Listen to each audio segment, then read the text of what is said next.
অসংখ্য সুযোগ সুবিধা সরকারের পক্ষ থেকে বিভিন্ন জনপ্রতিনিধির মাধ্যমে আসে। কেউ কেউ ভালো আছে, কিন্তু কিছু কিছু জনপ্রতিনিধি আছে এক একটা চাঁদাবাজ আর বাটপার। আবার চাঁদাবাজি, ধান্দাবাজি, লুটপাট, দখলদারিত্ব, ক্ষমতার অপব্যবহার, একই জিনিসের পুনরাবৃত্তি শুরু হয়েছে। আমরা খুব সাদামাটা করে আমাদের জায়গা থেকে চলবো, যেন মানুষের উপরে অন্যায় না হয়, অবিচার না হয়, এবং আমরা আমাদের জায়গা থেকে যেন আমাদের যে কাজটা, এই কাজটা সৎভাবে করতে পারি। আমরা আজকে আমাদের কামাত কাজলদিঘি ইউনিয়নের 51 সদস্য বিশিষ্ট সমন্বয় কমিটি ঘোষণা করব।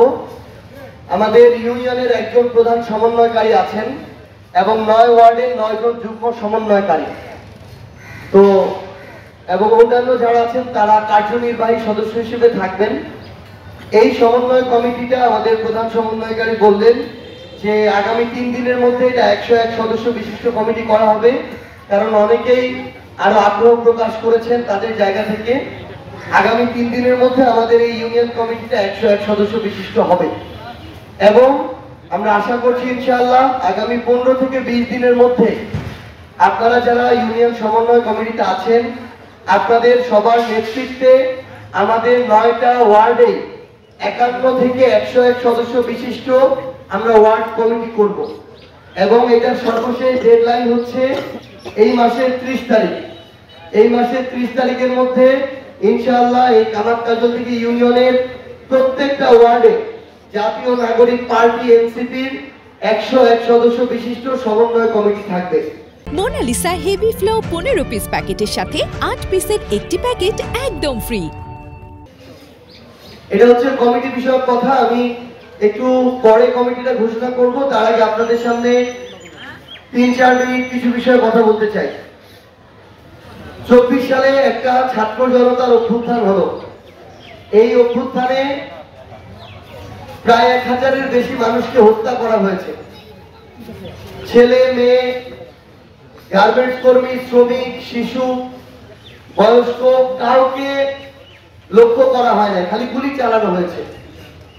এরপরে অভ্যুত্থানের পরে যখন নতুন একটা বাংলাদেশ আসলো, এখানে আমরা দেখলাম যে আগের যারা রাজনৈতিক দল ছিল, বেশিরভাগ রাজনৈতিক দল আবারও ধান্দাবাজিতে লিপ্ত হওয়া শুরু করেছে। আগের যা সিস্টেম, ওই সিস্টেম আবার নতুন করে চালু হওয়া শুরু করেছে এবং কেউ কেউ সুযোগ পেয়ে তার চেয়ে খারাপ অবস্থা তৈরি করা শুরু করেছে। আবার চাঁদাবাজি, ধান্দাবাজি, লুটপাট, দখলদারিত্ব, ক্ষমতার অপব্যবহার, একই জিনিসের পুনরাবৃত্তি শুরু হয়েছে। আগস্ট থেকে ফেব্রুয়ারি 6 মাস আমরা কোনো রাজনৈতিক দল করি নাই, কিন্তু যখন দেখলাম যে আমরা যদি আবার নতুন করে বাংলাদেশের এই রাজনৈতিক হালটা না ধরি, তাহলে ঘুরে ফিরে আবার আগের মতো কালো শকুনের হাতেই বাংলাদেশটা চলে যাবে। এবং একটা অভ্যুত্থান ঘটানোর পরে আমাদের দায়িত্ব শেষ না।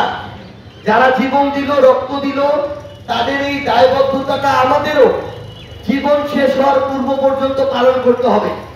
এবং এই অপকর্মকারী যারা আছে, যেই দলেরই হোক না কেন, যেই পরিচয়েরই হোক না কেন, তাদের বিরুদ্ধে আমাদের লড়াইটা জারি রাখতে হবে। অসংখ্য সুযোগ সুবিধা সরকারের পক্ষ থেকে বিভিন্ন জনপ্রতিনিধির মাধ্যমে আসে। কেউ কেউ ভালো আছে, কিন্তু কিছু কিছু জনপ্রতিনিধি আছে এক একটা চাঁদাবাজ আর বাটপার। এগুলো থেকে আমাদের দেশকে, জেলাকে, উপজেলা, ইউনিয়নকে মুক্ত করতে হবে। আগামীর বাংলাদেশে দল মার্কা দেখে অন্ধভাবে ভোট দেওয়া যাবে না। দাদা ভোট দিয়েছিল, বাবা দিয়েছিল দেখে আমাকেও দিতে হবে, এই ধরনের মার্কার দাস আর হওয়া যাবে না। যারা ভালো মানুষ, ভালো কাজ করবে, আমরা আগামীতে আমাদের জায়গা থেকে তাদেরকেই আমাদের প্রতিনিধি হিসেবে নির্বাচিত করব। এই লক্ষ্যে আমরা মনে করেছি বাংলাদেশে এখন ভালো মানুষদের সমন্বয়ে নতুন করে একটা রাজনৈতিক দলের অভাব দেখা দিয়েছে এবং তরুণদের নেতৃত্বে এবং যারা আমাদের প্রবীণ আছেন তাদের পরামর্শক্রমে আমাদের এই রাজনৈতিক দলটা বাংলাদেশে পরিচালনা করতে হবে। এই জন্য প্রত্যেকটা ওয়ার্ডে ওয়ার্ডে গিয়ে ভালো মানুষদের একত্রিত করা লাগবে। আমার এই ওয়ার্ডটা যদি 10,000 মানুষ হয় একটা ওয়ার্ড হোক, কিংবা ধরেন 2,000 মানুষ আছে, ওই 2,000-এর মধ্যে খারাপ লোক বা যার অত্যাচারে মানুষ জর্জরিত, এরকম লোকের সংখ্যা সর্বোচ্চ 10-20টা।